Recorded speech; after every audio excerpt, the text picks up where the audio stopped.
house was near enough on this corner here, you know, number 10, which was in the left-hand corner coming down from the road there with a brick wall going across the road like, you know, cul-de-sac.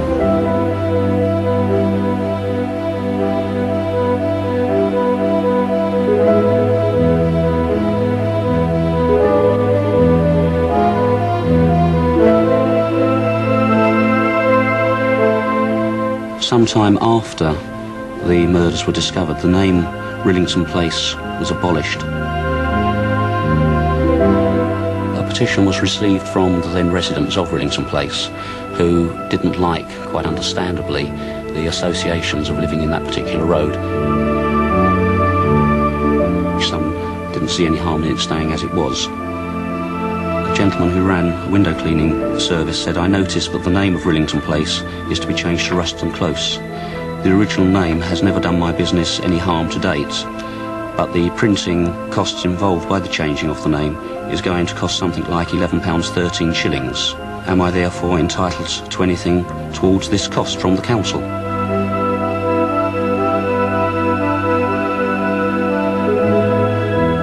And then later on, there was a large redevelopment which took down all of these houses. There is no building actually standing on the site of the old 10 Rillington Place.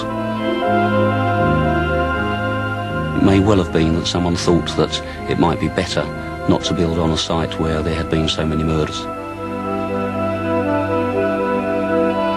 From time to time we will get people telephoning in to find out where is Rillington Place, because they want to go up and look at the actual street, if not the house.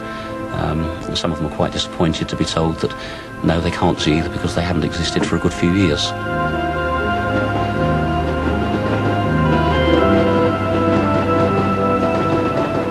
You still get letters come up for him. John, Reginald, Halliday, Christie, you know, 10 Rillington Place. You know, still on their mailing list.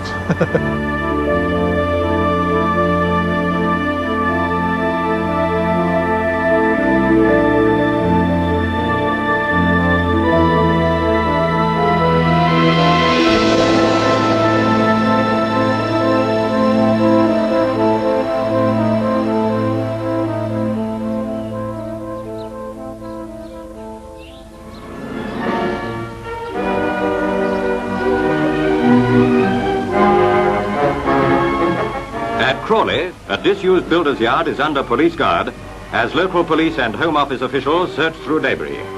Gruesome discoveries are brought to light.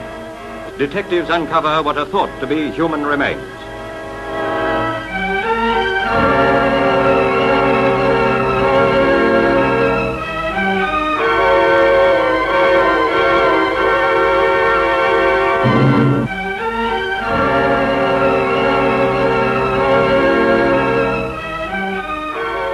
Mr. Haigh had these premises about 40-odd years ago, I suppose. Now, I don't know the exact date.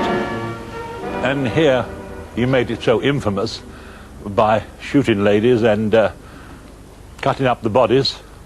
A nasty habit the man had.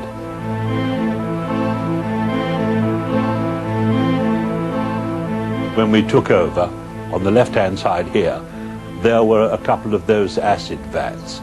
Those large glass containers that contained acid. There was an enormous galvanized vat that he put the parts of these unfortunate people in. The acid itself he had to get rid of. There were no drains around.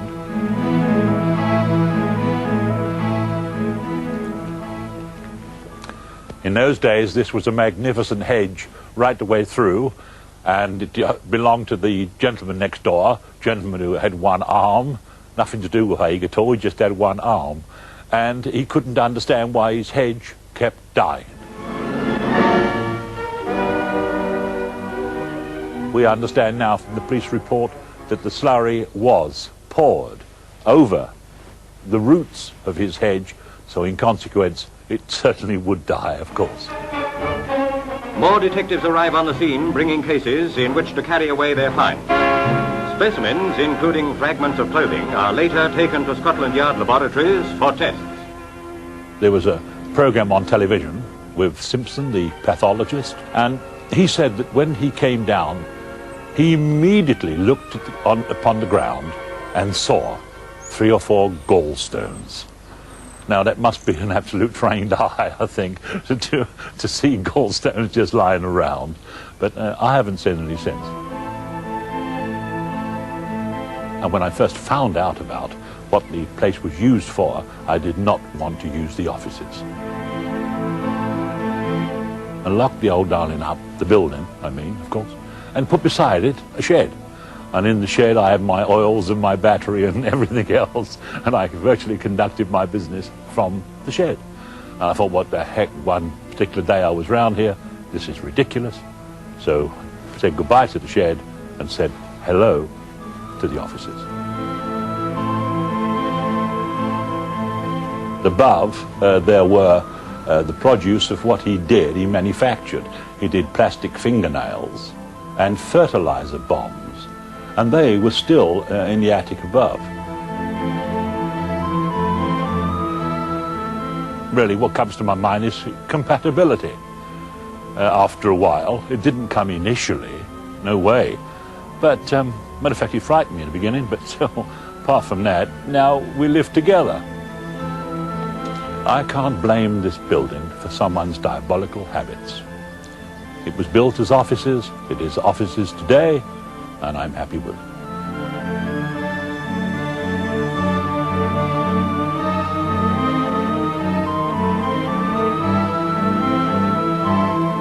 Naturally, some of the neighbours here, when we first took over, knew John Haigh. And one chap in particular, one afternoon I'm working here and he came over and he said, you know, Dennis, he said, I should have known that John Haigh was a murderer. Wow, how could you know this? Well, he said, I watched him, he said, because one day when his car pulled out from the yard, I saw it go up and down over the bumps in the road. I should have known he had a body in there. I should have known. Stories like that, they come and relate to us, you know. They live the past, don't they, over and over again, of course.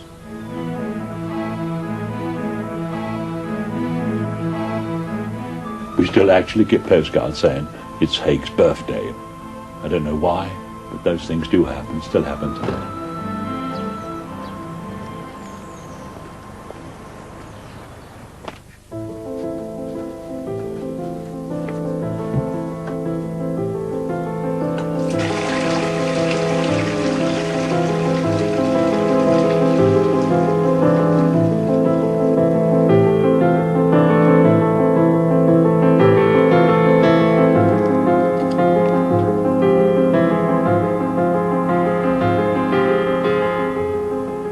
I didn't know anything about the history of the house when I came here in 81.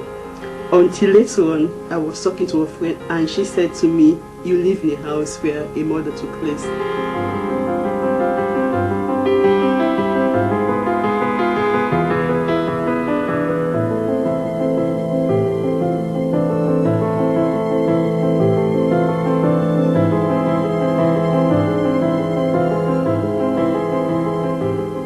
It was a man named John Smith who used to marry rich ladies and then kill them in the bath. So he claimed that, you know, she must have had her feet in the bathroom and that's how she drowned.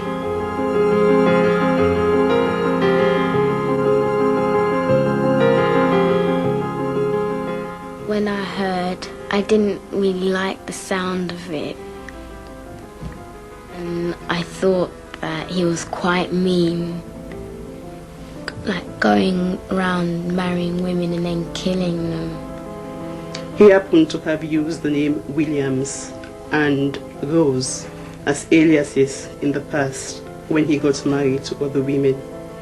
It's quite a coincidence because my name is Rose Williams and the owner of the house happens to be James Smith. The bath was moved to Madame Tussauds. And funny enough, I did see it when I went to visit Madame Tussauds. But of course, it never occurred to me that I will be moving or living in a house where that bath had been. You have your imagination increases when you're on your own.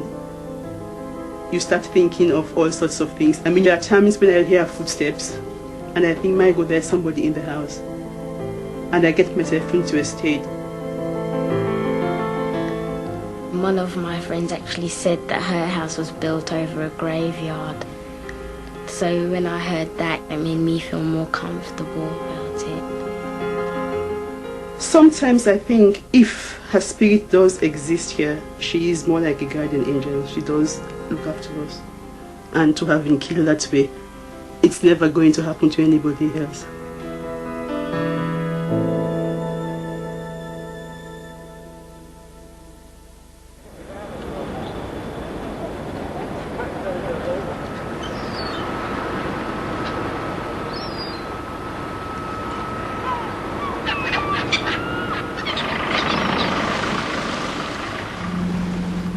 We were just going round the bay. Suddenly the big dark cloud came over and down came real thunderstorm, heavy rain, and we were really getting battered. And I said to David, head for the Ross, which we did, and eventually managed to get the boat moored at the Ross.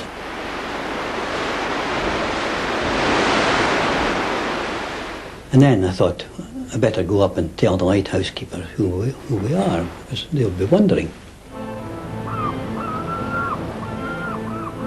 I knocked on the door, no answer, but I carried on and went into the bedroom. And when I opened the bedroom door, of course, I got a tremendous shock because just a gigantic pool of blood on the floor. The figure in the bed was covered up. He had a towel, very blood-stained towel over the head. And I lifted this towel and I saw that his head was very bashed in.